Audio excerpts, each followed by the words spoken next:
A couple of falls ago, you may remember this, I got to chaperone a middle school week near Moab, Utah. It was wonderful. It was beautiful, crisp, dark sky country, right, really close to the Needles was the facility. It was late fall on the edge of cold with warm days. And the equipment list included headlamps. And most everyone brought theirs. And headlamps were new to most of the kids, but not all. So it's really fun to put a headlamp on. Raise your hand, have you? Yeah, it's thrilling, right? You can see what's ahead of you when you're in the dark. But it's less fun when you approach someone on a trail, say to the outhouse or something, and then all of a sudden you're both blinded. You can't see who it is, right? There's a squinting and all sorts of things, and you stop because you don't know where you're going. Now, people who are self-aware and aware of others usually might realize that your headlamp is blinding the other person, and so you flip it down, or there's actually a new innovation since the last time I bought a headlamp, the red light function, which is an easy button, right, which mitigates all of that. I know in Boulder, you're a pretty headlamp savvy group of folks. But not everyone on this trip had gotten there, had known this, right? It was new. Many things were new to that community. And I, at one point, used to spend a whole lot of time in the wilderness, and I was a long-time user of headlamps. And this particular thing, I probably was just tired, with a bunch of middle schoolers made me kind of grumpy, I have to admit. I got tired of being blinded. So I asked one of the staff, because I didn't want to step on toes. My job was mostly to be invisible. I asked one of the staff if she was going to give some headlamp etiquette to the group, like at our nightly campfire and so on. And she did. And she did it expertly. She said, it might be your headlamp. That's important, right? It might be your headlamp, but the purpose of the light is to get where we are going together. And eyes lit up and everyone got it. We learned, right? The purpose of the light is to get where we are going together, not to blind each other by our direction, our correctness, and things like that. Our theme, of course, this Epiphany is follow the light. Follow the light because the light brings us together and sets us together on the path that is forward. Now today, the Epiphany, the kings coming to see baby Jesus and the nativity, they are far in the past. Jesus is 30 years old. He is newly baptized, literally yesterday in the text, that's what it says the next day. And his earthly time has begun, his earthly ministry, as we say. You and I, we know in the church, we know where this is going. This is Lent and Holy Week and Easter. We know how it ends and begins again in the resurrection, right? But the light is here with us right now. Jesus asks the disciples of John. Remember, John was a prophet. He had his own disciples. He had people who followed him, who were looking for spiritual renewal and community and those things that we long for. Jesus asked the disciples of John a question of the heart. He said, "What are you looking for?" It is amazing to me in the Gospel of John that the very first words of Jesus, the very first words out of his mouth are a question. What are you looking for? It is a question so big and so disarming, at least when it's not asked about something in the refrigerator, right? It is a question so big and so disarming and so magnificent that the disciples seemingly get all shy and reserved like you do when someone asks you a big question. And they say, Rabbi, where are you staying? I love them for that. I love us for that. I am filled with love. They are curious. They see a light that they do not understand, but they know to be good. They have heard the stories of his baptism. They know that there is something real and true and good. There is a hope for humanity that kings have come across miles and knelt before them. A hope not only for a better world than the one we are living in, but also them in it. And they say, Rabbi, where are you staying? And Jesus says, come and see. Come and see.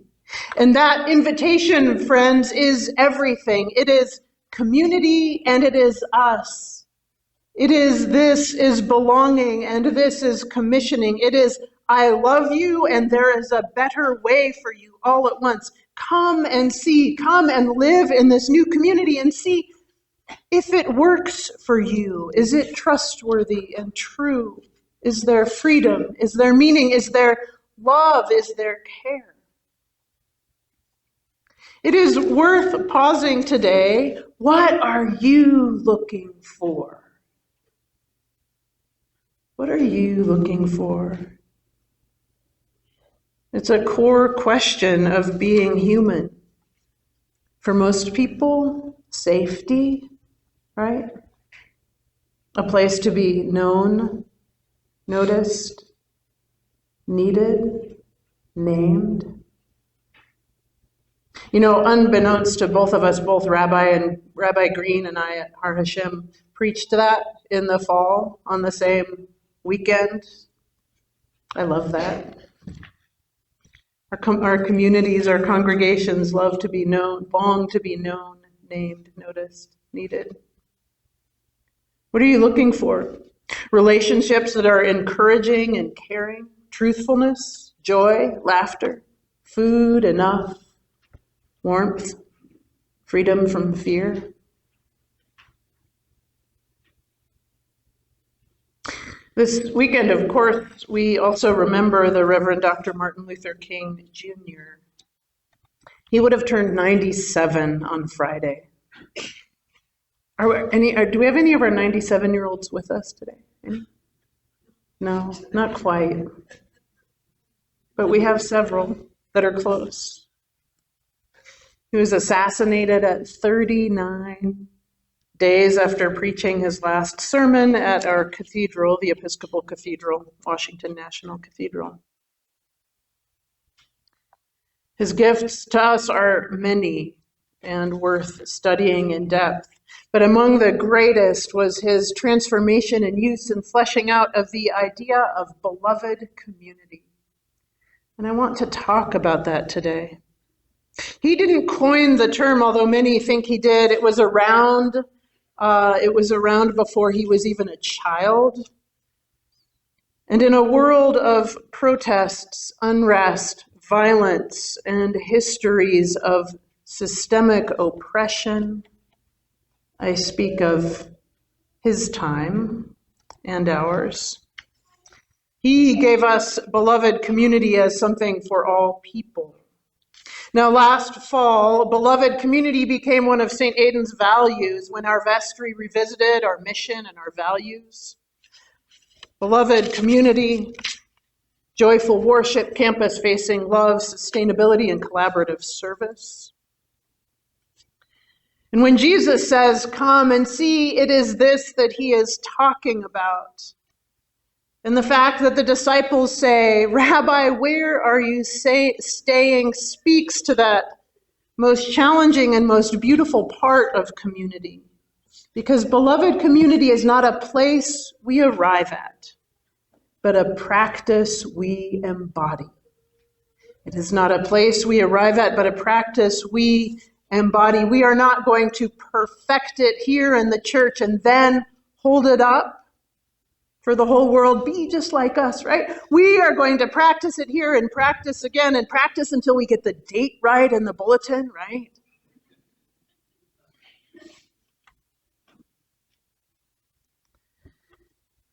Beloved, community is a way of living in the world that is grounded in human dignity and nonviolence. It is grounded in the answer to that question, what are you looking for? And when we know that, and then we can also begin to long for that for other people, that is the beginning of beloved community. This is what Isaiah said. He said, it's too small for me to bring this light just to you. You are called to be a light to the nations. Because to be beloved community as a whole world is a beautiful world and one we do not know yet. It is not a feeling. It is not love simply stated and we walk away for whatever definition. It is not the brightness of our own light that in the sharing of it we are blinding others. We seem to be at an age that is consumed with our rightness. Let us be an age that is consumed with our belovedness and our belonging with all people. At the very beginning of his ministry, of Dr. King's ministry in 1957, that feels so long ago to me, probably because it's before I was born, and I'm old. The very beginning of his ministry, he was speaking at Brandeis University. And Dr. King spoke about boycotts and protests. And he said this. He said, it is necessary to boycott sometimes. But the nonviolent resistor, nonviolence being a pillar of beloved community, but the nonviolent resistor realizes that a boycott is never an end within itself. It is merely a means to awaken a sense of shame within the oppressor. But the end is reconciliation. The end is redemption. He goes on, the aftermath of violence is bitterness, but the aftermath of nonviolence is beloved community. His words spoke into economic disparity, injustices in systems that are so woven in we hardly know what to do, political division, and overreach of power by those with privilege. He spoke now and he speaks then. Beloved, community is the end goal of all of our action. It seems there is so much in our age that seeks to eliminate, humiliate, or denigrate the other, right? And yet, beloved community would have us envision something quite different and quite challenging, unbelievably hard. Beloved community is unfinished because we are unfinished. And as challenging as that is, communities of faith like this one, communities of faith that are grounded in this kind of love, is love that we practice that we might be a light. So I want to end with some words from a friend and colleague, the Reverend Keith Winton. He'll be here next weekend for his mother-in-law's funeral. That's Ellie Pullman. Harry's here today. Keith offered some practical steps for Christians right here and right now. So he said this. He said, when we come together, pray the collect for purity honestly. That's the prayer that we begin right after the very beginning of our worship. Almighty God, to you all hearts are open, all desires known. What are you looking for? And from you no secrets are hid. God knows our hearts.